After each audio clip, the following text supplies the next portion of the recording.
Greetings, everyone. Hello, I'm Art Fennell on location in Jena, Louisiana, where we are here to bring you what promises to be a very historical event. Already, and it's very early in the morning here, already thousands have gathered for the social rally, as they're calling it, on behalf of the Jena 6. You can see over my shoulder one of the many staging areas that are taking place all around Jena, Louisiana. And let me tell you why. They are gathered in multiple locations because, keep in mind, this is a very small town. The town's population is only about 3,000 people, but there are estimates of up to 50,000 people, you know, give or take, whatever that may be, could be more, could be less, but the estimates range as high as 50,000 in multiple locations who have converged here. And so the town can't handle those massive crowds, and so they have been spread out from massive and multiple locations. And so we are here at this staging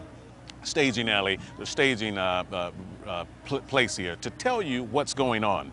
There are a couple of things that are taking place that I'd like to inform you about. One, there will be marches. There are speeches that are taking place already just over the tent that you can probably see over my shoulder. There have been prayers. There have been people just hugging. It is a gigantic show of unity on behalf of the Jena 6. And I'm going to get into the background of the Jena 6 momentarily, but let's begin by setting the stage, if you will, because this day started very, very early. In the wee hours of the morning, they came, a caravan of thousands lighting up the small country road into Jena. They came from near and far, and they came gathered in song. Everybody said, yeah.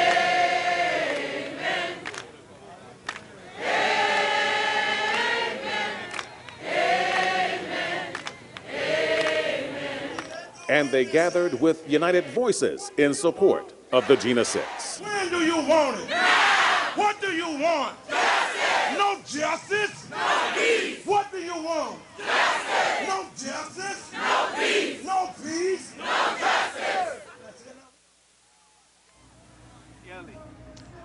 And they have been singing and chanting and praying all day, and they will be doing so throughout the course of the day and into the evening, because there are so many multiple events, as I said already, that are taking place simultaneously from here in Jena, Louisiana. The Jena 6, many of you may be new to this story. If you have been a loyal viewer of Art Fennell Reports, we have been reporting on this for quite some time. But this involves 6 young men, teenagers at Jena High School, who have been involved in an altercation that took place back last year. A white teenager at that school was beaten, and the Jena 6 were charged in that beating. Some say that the charges were excessive. They were charged initially with attempted second-degree murder and could have spent up to 20 years in prison. Those charges have since been reduced, and there's a lot of details in all of this. So here now, take a look and listen at the background of why all these people have gathered here today.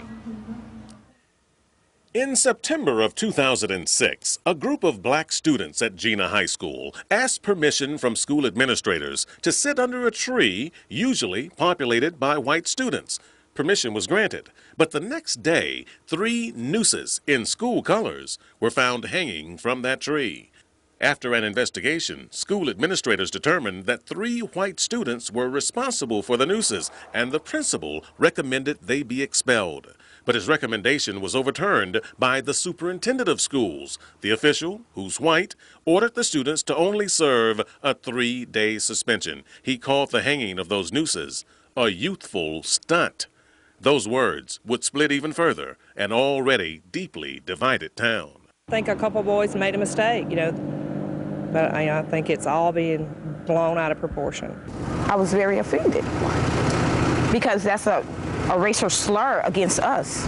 On November 30th, suspiciously, a fire erupts at Jena High School. Blacks and whites pointed the finger at each other, laying the blame.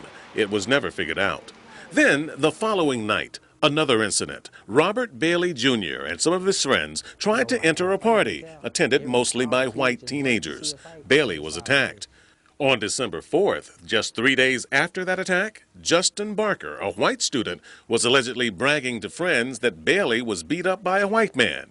Barker's taunting reportedly led to him being attacked by black students and knocked unconscious. He had to be taken to the hospital, where he was treated and released. He attended school the very next day.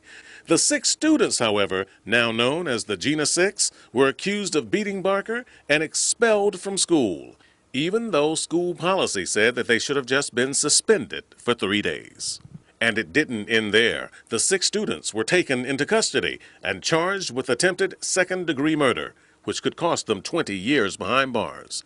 Robert Bailey Jr. denies he had any part in it. You know, like when a fight break out, all the kids just running to see a fight. That's just how it was. And everybody was in one part. You really couldn't see nothing. So when I'm running to see what's going on, I got down there to fight.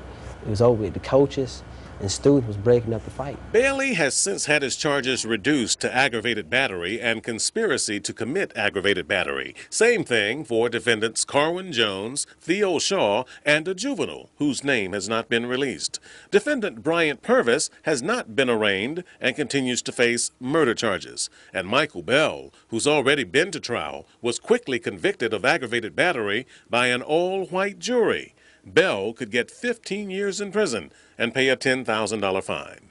Parents of the teenagers say that their kids are being railroaded because they're black. I'd never seen nothing like this before in my life, you know. It's mind-blowing. You know, it's heartbreaking. No previous record of anything. And he's been taking it pretty hard at times because we visit every Sunday. Sometimes he's okay, next minute he's taking it very hard. Justin Barker's parents say they, too, are going through a heartbreaking ordeal. Several lacerations in both sides. Both the ears was kind of really damaged, and both eyes. His right eye was the worst. It had blood clots in it. Barker's mother says she feels those black teenagers tried to kill her son. I wish to goodness it wouldn't have happened. I mean, they have parents, and, you know, me and David are parents of Justin, and I hate it for them parents. I mean, I can only imagine, but I also have to think about my child and my family. While the issue of race has played a huge role in this case from the beginning, District Attorney Reed Walters has now put himself right in the middle of it. The DA says that he's never charged anyone based on who they are. But when the Jena 6 were arrested, Walters addressed the group and is quoted as saying to them, "You will be prosecuted to the fullest extent of the law, and I will see to it that you never again menace the students at any school in this parish." He's also quoted as telling the black students, "I can make your lives disappear with the stroke of a pen." DA Reed Walters has been critical in this whole process, and many say that he has been the one who has stoked this fire. He held a press conference last evening and said in this press conference that the Jena 6 case is not about race. He said that. He said it is about an attack on the young man that you saw in the report, Justin Barker. It bears pointing out that the charges against Michael Bell, who remains in prison as I speak here, have now been reduced. But Reed Walters says that he will appeal this because this sentence was overturned. His charges were overturned, but he says that he will appeal to the state Supreme Court to try and get those charges reinstated yet again. By the way, this is very interesting. A charge of aggravated battery, which is what the juveniles were initially charged with, that charge, you have to have a weapon associated with it. And so when they asked what was the weapon that was used, DA Reed Walters said the sneakers they were wearing were the weapons that they used. And so there's a lot still to be pointed out with that in the criminal court cases there.